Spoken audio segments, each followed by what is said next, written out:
Hi friends, welcome to Salem Padma சமையல்.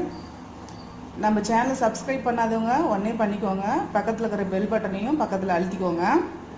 இன்றைக்கி நம்ம என்ன பார்க்க போகிறோம்னா சேலம் தக்காளி சாம்பார். இது வந்து குயிக்காக வச்சிடலாம், ஒரு 10 நிமிஷம் கூட ஆகாது. அது எப்படின்னு பண்ணலான்னு பார்க்கலாங்களா? இப்போ அந்த தக்காளி சாம்பாருக்கு பார்த்திங்கன்னா அரை முடி தேங்காய் இந்த மாதிரி கீனி வச்சுருக்கேன். 1 டேபிள் ஸ்பூன் பொட்டுக்கடலை, ஒரு 3 பச்சை மிளகாய், ஒரு அரை ஸ்பூனு சோம்பு, ஒரு 5 பல்லு பூண்டு, இது வந்து 1/4 ஸ்பூனு மஞ்சப்பொடி, இது 1 டேபிள் ஸ்பூன் மல்லித்தூள், இதெல்லாம் அரைக்கணும். இது கூட வந்து ஒரு 3 தக்காளி இதையும் போட்டு நான் வந்து மிக்சியில் வந்து பேஸ்ட் மாதிரி அரைச்சிக்கணும்.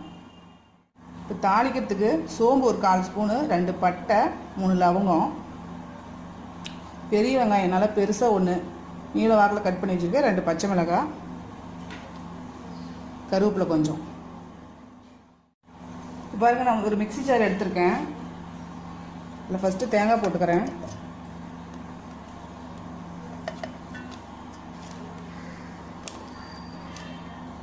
பொட்டுக்கடலை போட்டுக்கிறேன்.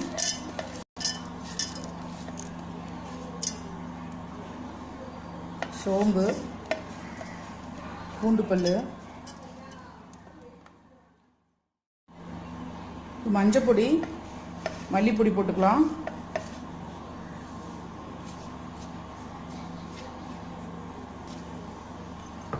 தக்காளி கட் பண்ணி வச்சுருக்கிறேன், அதை போட்டுக்கிறேன். இந்த பச்சை மிளகா, இப்போ இதெல்லாம் வந்து பேஸ்ட் மாதிரி அரைச்சிக்கலாம். பாருங்க, ஒரு கடாய் வச்சுருக்கேன். அதில் 2 ஸ்பூன் ஆயில் ஊற்றிக்கிறேன்.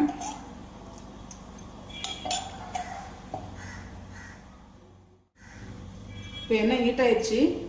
இந்த சோம்பு பட்டை தாளிச்சிக்கலாம்.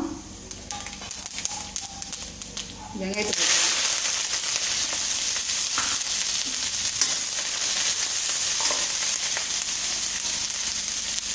கொஞ்சமாக உப்பு போட்டுக்கிறேன் வதங்கிறதுக்கு. இது நல்லா வதங்கணும். வெங்காயம் வதங்கிருச்சு. இந்த அரைச்ச பேஸ்ட்டை ஊற்றிக்கிறேன்.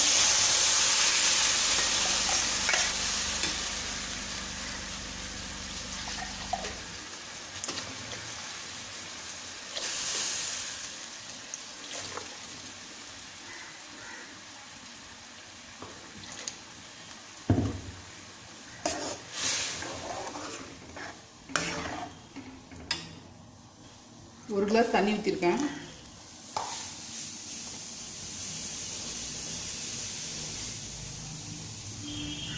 உப்பு போடுறேன்.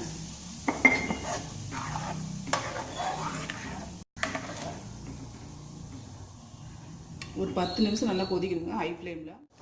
இப்போ பாருங்கள், 10 நிமிஷம் கொதிச்சிருச்சு. மல்லி இலை போட்டு ஸ்டவ் ஆஃப் பண்ணிடலாம். சாம்பார் ரெடிங்க. இப்போ பாருங்கள், நம்ம செஞ்சு தக்காளி சாம்பார் ரெடி ஆயிடுச்சுங்க. இது இட்லி தோசைலாம் ரொம்ப சூப்பராக இருக்கும்.